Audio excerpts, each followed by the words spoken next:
In today's video, we are going to do 10 bold predictions for Major League Baseball in 2022. What are 10 bold predictions that realistically maybe I don't think are going to happen, but could happen in 2022? That's what I'm going to do in today's video. But before I get into this video, make sure you drop a like on the video, subscribe to the channel, and turn notifications, because this is a place to be for great baseball content throughout the offseason, throughout the lockout. So make sure you subscribe to the channel, turn notifications, and leave a like. And let's go ahead and get into this video with 10 bold predictions. Number 10, Kris Bryant signs a one-year deal. And I think this one actually could happen, and I don't think it's too far-fetched.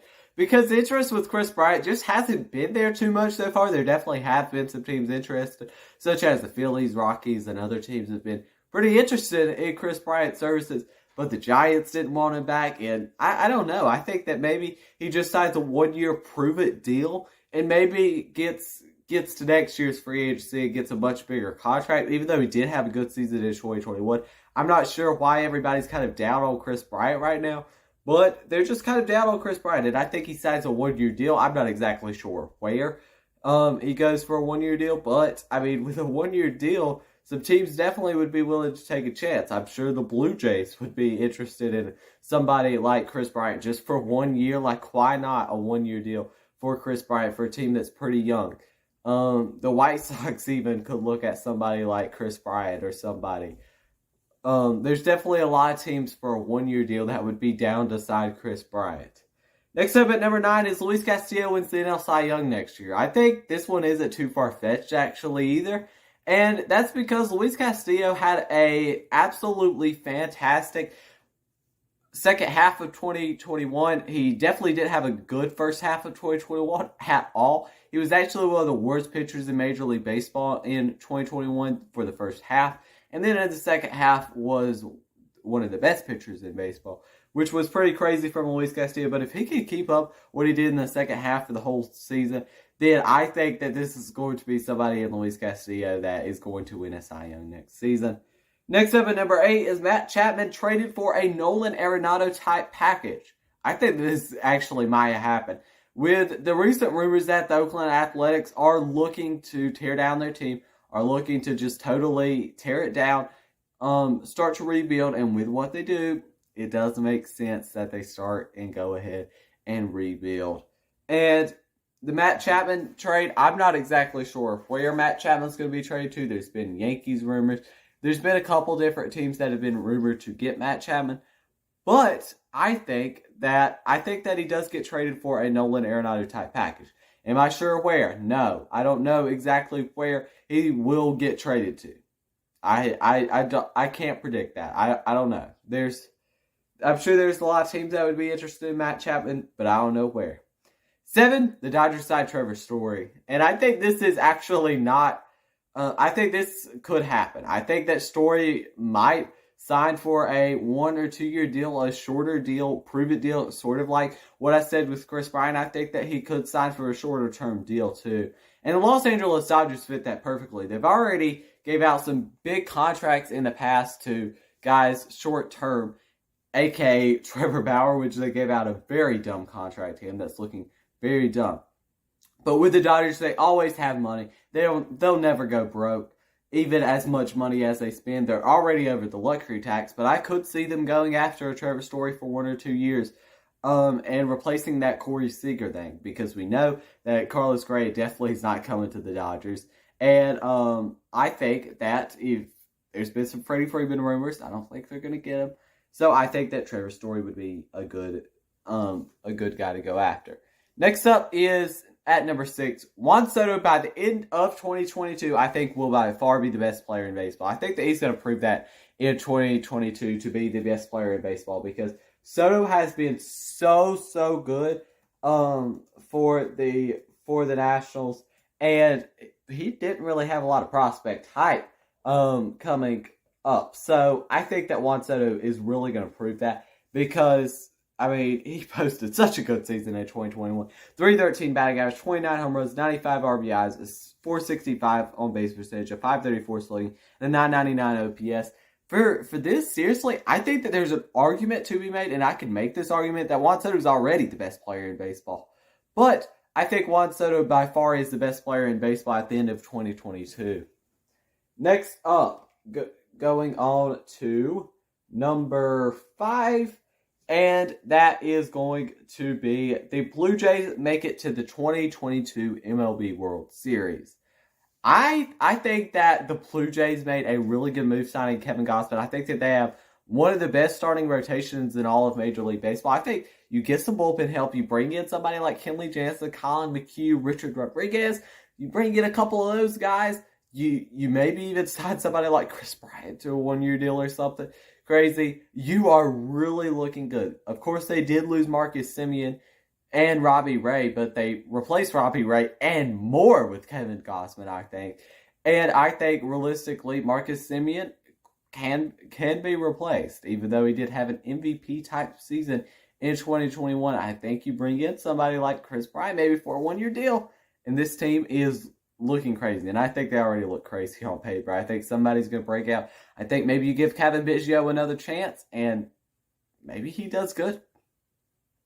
Next up at number 4, the Cubs will sign Carlos Correa and make the playoffs in 2022. Yes, just one season after the Cubs rebuilding, tearing everything down. Kris Bryant's gone. Everybody's gone that was on the Cubs team in that 2016 World Series year is gone. And I think that's the Cubs signed Correa, expanded playoffs come and stuff. The Cubs may be looking at themselves as a team that makes the playoffs in 2022. As crazy as that indeed does sound to everybody at home watching, that's crazy. But I think that the Cubs signed Correa and the expanded playoffs come, they make the playoffs. Number 3, if the playoffs stay in the same format, the Yankees did not make the playoffs in 2022. This is one that, people are going to be very mad about. And I think, did a crazy bold prediction like this last year. And the Yankees are playing in a terribly tough AL East. And they did about nothing this offseason before the lockout. I think that this could happen. I don't think that this is too bold. I could genuinely make the argument that this could happen. Because I think that the Rays and the Blue Jays are better in that division. And arguably the Red Sox are better too. The Red Sox just beat them in the AL wild card. So this realistically, they could be the 4th best team in the AL. And if the playoffs stay in the same format or just add 2 teams, which would be 1 team each league, then the Yankees may not be making the playoffs, as crazy as that sounds. And that's how stacked the AL East is. And that's how much the Yankees have done nothing this offseason. The Yankees have done nothing. There's been the Corey Seager rumors. There's been the Carlos Correa rumors. And they've yet to do anything before the lockout. Obviously, they can't do anything right now. But yeah, there's a what's next video for the New York Yankees up on this channel. So go ahead and check that out. And our final 2 bold predictions. Number 2, I'm sure you were expecting one of these. The lockout. I think there's another 60-game season in 2022. As much as I hate to say this, I think there is going to be another 60-game season in 2022. Just with all the stuff that MLB has to work out right now, they still have half of an offseason realistically left. They still have to get some of spring training in or something there. And I think that there's a good chance that this lockout doesn't end until possibly March or April. I really think that this is going to be a problem in Major League Baseball. It was in 2020, and it's going to be in 2022, clearly. It's already been, it's already really happened that it's going to be a big problem in 2022 with the 2 sides not really even being happy with each other's negotiations. I think personally that I like the idea of the universal DH, of course, doesn't everybody? I don't really like the idea of the expanded playoffs. I think if you bring it to 14, that's literally half almost of Major League Baseball making the playoffs. That brings in under 500 records to the playoffs, and I don't like that at all. I think that that's very dumb. It just doesn't even make the playoffs feel like the playoffs anymore. It's just like half the teams get in, like the NBA. That's why the NBA playoffs are so boring to me. As much as I like the NBA playoffs are boring. Half the teams make the playoffs until it gets down to half of those teams are gone. Then that's when I start watching.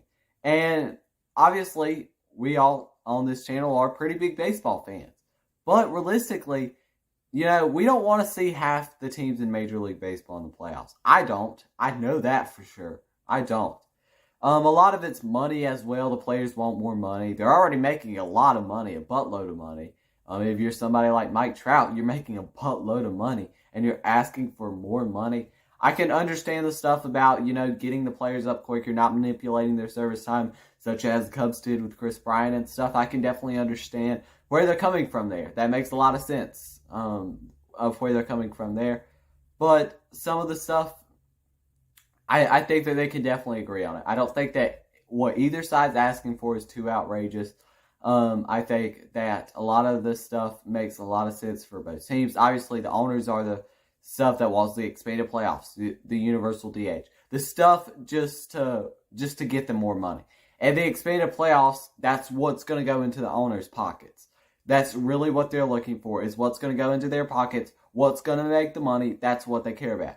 The players are also all really trying to not do tanking as much, because that's been a big problem over the last few years. Tanking. Max Scherzer's contract in 2022 will be more than the Pittsburgh Pirates spent as a total team in 2021, if that tells you anything of how ridiculous this is. And another 60-game season in 2022 is not too far-fetched, as much as I hate to see it. But I do think one thing that they need to look for in this lockout is a shorter season. I think that 162-game seasons, when you get to the middle of that, the players are finished with it.